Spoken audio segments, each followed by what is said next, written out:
దేశవ్యాప్తంగా కూడా రోజుకు కూడా కరోనా కేసులు అనేవి విజృంభిస్తున్న నేపథ్యంలో చాలా ప్రవేశ పరీక్షకు సంబంధించిన ఎగ్జామ్స్ కావచ్చు, ఈ యొక్క ఉద్యోగ భర్తీకి సంబంధించిన ఎగ్జామ్స్ అనేవి వాయిదా పడుతూ వస్తున్నాయి.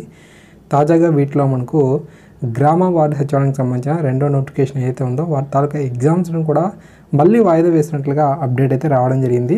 గోపాలకృష్ణ ద్వివేది గారు మనకు కొద్దిసేపటి క్రితమే వీటికి సంబంధించి అప్డేట్ అయితే ఇచ్చారన్నమాట. ట్విట్టర్లో పోస్ట్ అనేది చేయడం జరిగింది.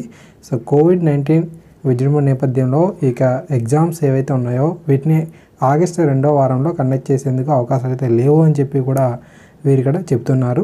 అంతేకాకుండా అతి త్వరలోనే ఈ యొక్క పరీక్షలకు సంబంధించి నూతన షెడ్యూల్ అయితే ప్రకటించేందుకు అవకాశం ఉన్నట్లుగా వీరు చెప్పడం జరిగింది. కావున అభ్యర్థులందరూ కూడా ఈ ఎగ్జామ్స్కి మరింత బాగా ప్రిపరేషన్ అయితే అయ్యేందుకు ఎక్కువ సమయం అయితే లభించిందని చెప్పుకోవాలి. తప్పకుండా ఈ ఇన్ఫర్మేషన్ మీ మిత్రులందరికీ తెలియచేయండి. సో ఎగ్జామ్స్ అనేవి మనకు పోస్ట్పోన్ అయితే అయ్యాయి కాబట్టి సో మళ్ళీ వీరు ఒక షెడ్యూల్ అయితే ప్రకటిస్తారు. కేసులు అనేవి మనకు కొంచెం అదుపులోకి వచ్చిన తర్వాత తప్పనిసరిగా వీటికి సంబంధించిన ఎగ్జామ్స్ కండక్ట్ అనేది చేయడం జరుగుతుంది. సో ఈ యొక్క విషయాన్ని దృష్టిలో ఉంచుకొని మీ యొక్క ప్రిపరేషన్ని కొనసాగిస్తూ ఉండండి. ఓకేనా? Thanks for watching this video. తప్పకుండా మరొక అప్డేట్ కనుక వచ్చినట్లయితే వీటికి సంబంధించి మీకు ఎప్పటికప్పుడు ఇన్ఫర్మేషన్ అయితే ఇస్తూ ఉంటాను. Thank you.